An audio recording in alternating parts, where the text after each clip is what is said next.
The very night before, she'd gone to sleep feeling so satisfied, so blissfully oblivious. Yes, even pleased with herself. She was actually happy again, a minor miracle in itself. She'd only recently been truly lower than low, barely able to crawl through the incessant moments of her life, as if heavy sandbags were attached to her every limb. Her world was about to shatter into smithereens. Yet again. And, like before, the universe hadn't tipped its hand a bit. She had sensed nothing out of the ordinary. Daybreak had crept silently as usual.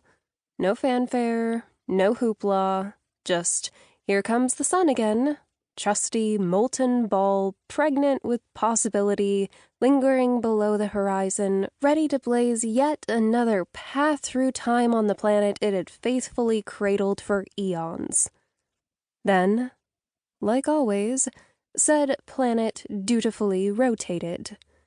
The sky had shimmered with pale pinks and soft yellows, signaling uneventful weather ahead. No red skies in the morning sailor's warning for this day. Another bit of irony, since there was, in fact, a fierce storm brewing, only not the kind with thunder and lightning, high winds, or torrential rains. It was to be a disturbance of an entirely different nature. A vicious tornado might have been sincerely welcomed in its place. The ordinariness of the day's beginning indeed belied a grim reality soon to engulf her. That unsuspecting speck of a soul quietly watching out the window. Someone who tried hard to live a decent life, a respectable, well-intentioned, never wanting to hurt a flea sort of life. Sure, a little misguided at times and flawed, even occasionally a bit of a mess, but still a good life. Or, at least, not a god-awful one. Her hand trembled now as she peeked through the tapestry drapes of the home where she'd grown up. The sprawling red-brick ranch house sitting up on a hill, with glossy forest green shutters, bright yellow double front doors, an old-timey bronze rooster weather vane cheerfully perching on the roof.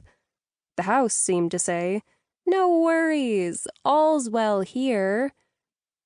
But the ashen face and bleary black eyes peeking out, wide, unblinking pools of panic and dread, would certainly have said otherwise.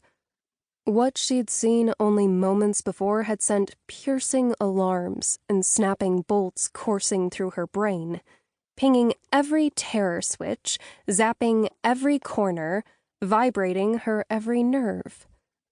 One glimpse of the outside world that morning had hit her like a monster Mack truck.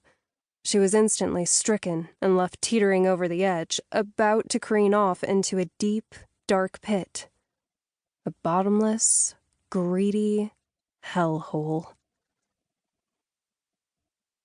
At the window that morning was Imogene Mussomeli. The shock to her system would be nothing short of cataclysmic. She was hardly used to the shit hitting the fan. She wasn't somebody who dealt well with calamity, let alone impending doom. She felt sick. Up to this point in her life, she'd mostly skirted catastrophe. Terrible misfortunes happened to other people, she thought. She'd actually come to feel blessed. She was undoubtedly a success story, a standout, even. A girl who'd gone far. Her parents had been especially proud. Her father used to beam. His daughter had a Ph.D., was Dr. Mussomeli, a professor at a prestigious university. She'd note this with embarrassment, though deep down she'd loved being a source of such pride. Yes, that doctorate degree had impressed. Wasn't she just all that? Well, look what the professor had done now. She knew the unexpected swivel her life had suddenly taken would not fuel any pride. Her father would have been appalled. Although unexpected, she wasn't completely surprised. She had a